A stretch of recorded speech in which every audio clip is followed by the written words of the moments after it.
نحمدہ ونصلی علی رسول الکریم اما بعد فاعوذ باللہ من الشیطان الرجیم بسم اللہ الرحمن الرحیم رب اشرح لی صدری ویسر لی امری واحلل عقدۃ من لسانی یفقہوا قولی۔ السلام علیکم ورحمۃ اللہ وبرکاتہ۔ عشر مبشرہ سیریز میں ہماری آج کی جو شخصیت ہیں وہ ہیں صحابی رسول سیدنا طلحہ بن عبید اللہ رضی اللہ عنہ۔ آپ قریشی نسل کے تھے اور سیدنا ابو بکر صدیق رضی اللہ عنہ کے رشتہ دار تھے۔ آپ کا تعلق بھی بنو تیم سے تھا۔ آپ ان خوش قسمت صحابہ میں سے تھے جنہوں نے بالکل ابتدائی ایام میں ہی اسلام قبول کر لیا اور مسلمان ہو گئے۔ طلحہ بن عبید اللہ بڑے بہادر اور قوی البدن تھے۔ ان کی والدہ کا نام صعبہ بنت عبداللہ تھا۔ طلحہ بن عبید اللہ بھی بالکل ابتدائی مسلمانوں میں سے تھے اور جب اسلام لائے تو ان کو بھی قریش نے بہت ستایا، مارا پیٹا۔ نوفل بن خویلد بن اسد نے انہیں اور سیدنا ابو بکر صدیق دونوں کو ایک ہی رسی سے باندھ دیا۔ اسی طرح ان کے بھائی عثمان بن عبید اللہ نے ان دونوں کو نماز سے روکنے کی کوشش کی جو کہ ناکام رہی۔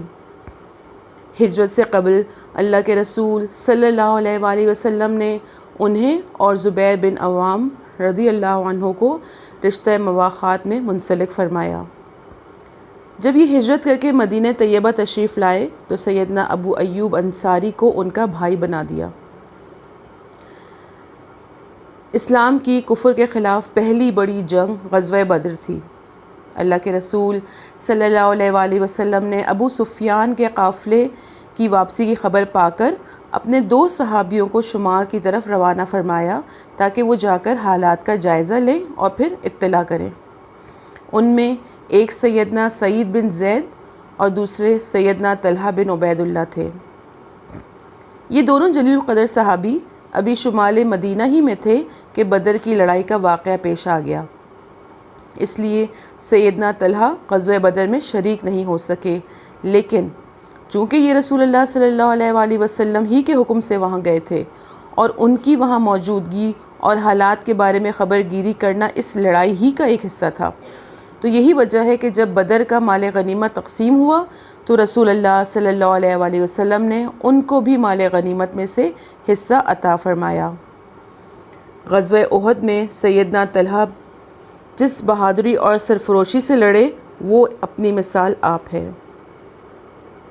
احد کے میدان میں ایک وقت ایسا بھی آیا کہ جب زیاد بن سکن لڑتے لڑتے زخموں سے چور ہو کر گر پڑے تو اس وقت لڑائی میں رسول اللہ صلی اللہ علیہ وآلہ وسلم کے ساتھ طلحہ بن عبید اللہ اور سعد بن ابی وقاص کے سوا اور کوئی بھی نہیں تھا، اور یہ لمحہ اللہ کے رسول صلی اللہ علیہ وآلہ وسلم کے زندگی کے لیے نہایت نازک لمحہ تھا، جبکہ مشرکین کے لیے یہ انتہائی سنہرا موقع تھا۔ اور پھر حقیقت یہ ہے کہ مشرکین نے اس موقع سے فائدہ اٹھانے میں بھی کوئی کسر نہ چھوڑی، لیکن اس نازک ترین وقت میں بھی صرف انہی دونوں قریشی صحابہ یعنی کہ سعد بن ابی وقاص اور طلحہ بن عبید اللہ نے جرأت اور شجاعت اور بے مثال جانثاری سے کام لیتے ہوئے اپنی جان کی بازی لگا کر مشرکین کے ناپاک ارادوں کو ناکام بنایا۔ یہ دونوں عرب کے ماہر تیر انداز تھے۔ انہوں نے مسلسل تیر مار مار کر حملہ آور مشرکین کو اللہ کے رسول صلی اللہ علیہ وآلہ وسلم سے دور رکھا۔ جب مشرکین نے اللہ کے رسول کو گھیرے میں لے لیا تو ارشاد ہوا، کون ہے جو ان سے نمٹے؟ تو سیدنا طلحہ نے فوراً کہا کہ میں ان سے نمٹوں گا۔ اس کے بعد طلحہ آگے بڑھے اور 11 آدمیوں کے برابر تنہا لڑائی لڑتے رہے، یہاں تک کہ ان کے ہاتھ پہ تلوار کی ایسی ضرب لگی جس سے ان کی انگلیاں کٹ گئیں اور ان کے منہ سے بے ساختہ سی کی آواز نکلی جو چوٹ لگنے پر نکلتی ہے۔ تو اس پہ اللہ کے رسول صلی اللہ علیہ وآلہ وسلم نے ارشاد فرمایا کہ اگر تم بسم اللہ کہتے تو تمہیں فرشتے اٹھا لیتے اور لوگ دیکھتے رہ جاتے۔ ترمذی کی روایت میں آتا ہے کہ اللہ کے رسول صلی اللہ علیہ وآلہ وسلم نے ان کے بارے میں اس روز فرمایا تھا کہ اگر کوئی کسی شہید کو زمین پر چلتا ہوا دیکھنا چاہتا ہے تو اسے چاہیے کہ وہ طلحہ بن عبید اللہ کو دیکھ لے۔ حضرت عائشہ روایت کرتی ہیں کہ سیدنا ابو بکر صدیق جب جنگ احد کا تذکرہ فرماتے تو کہتے تھے کہ یہ جنگ ساری کی ساری طلحہ کے لیے تھی، یعنی اس میں اللہ کے رسول صلی اللہ علیہ وآلہ وسلم کے تحفظ کا اصل کارنامہ انہی نے انجام دیا۔ سیدنا طلحہ تمام غزوات میں نمایاں طور پر شریک رہے، بیعت رضوان میں بھی وہ موجود تھے۔ فتح مکہ کے بعد غزوہ حنین میں بھی انہوں نے بڑی بہادری اور جانثاری کے جوہر دکھائے۔ سیدنا طلحہ جتنے صاحب ثروت اور دولت مند تھے اتنے ہی فیاض اور سخی بھی تھے۔ ان کی شجاعت کے کارناموں کی وجہ سے آپ صلی اللہ علیہ وآلہ وسلم نے ان کو طلحۃ الخیر کا لقب بھی عطا فرمایا۔ غزوہ تبوک کے موقع پر جنگ کے لیے زر کثیر پیش کیا۔ ان کی اس سخاوت اور دریا دلی کی شہادت دیتے ہوئے قبیصہ بن جابر فرماتے ہیں کہ میں ایک مدت تک طلحہ بن عبید اللہ کے ساتھ رہا، میں نے ان سے بڑھ کر بغیر مانگے بھاری مال دینے والا کوئی نہیں دیکھا۔ سیدنا طلحہ کا ذریعہ معاش تجارت تھا۔ ہجرت کے بعد مدینہ طیبہ آنے کے بعد انہوں نے زراعت بھی شروع کر دی۔ پیداوار کی فراوانی کا اندازہ اس بات سے لگایا جا سکتا ہے کہ ان کی روزانہ کی آمدنی تقریباً 1000 درہم تھی۔ آپ کا تعلق قریش کی ایک شاخ بنو تیم سے تھا، چنانچہ آپ بنو تیم کے غریب اور محتاج لوگوں کی کفالت کیا کرتے تھے، مقروضوں کے قرضے ادا کرتے اور قبیلے کے غریب خاندانوں کی لڑکیوں کی شادیاں کیا کرتے تھے۔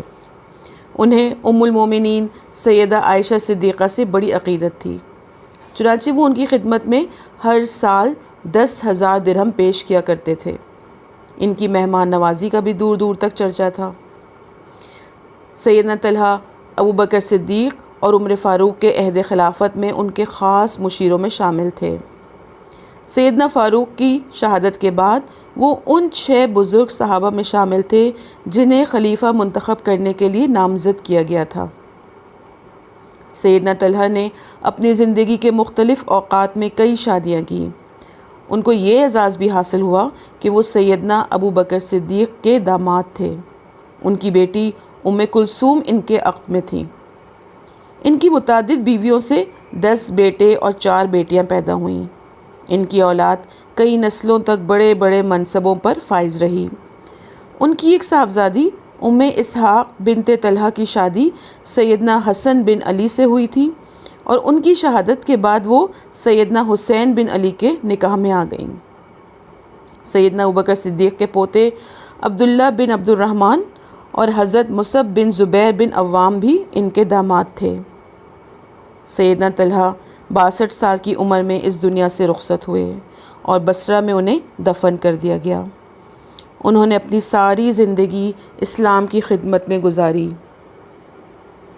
آپ کے بارے میں رسول اللہ صلی اللہ علیہ وآلہ وسلم نے ارشاد فرمایا تھا کہ جو کوئی پسند کرتا ہے کہ اس شخص کو دیکھے جو اپنی نظر اور ذمہ داری پوری کر کے شہادت کے مرتبے پہ فائز ہوا ہے تو وہ طلحہ کو دیکھے۔ جامع ترمذی کی روایت ہے۔ وآخر دعوانا ان الحمد للہ رب العالمین۔ السلام علیکم ورحمۃ اللہ وبرکاتہ۔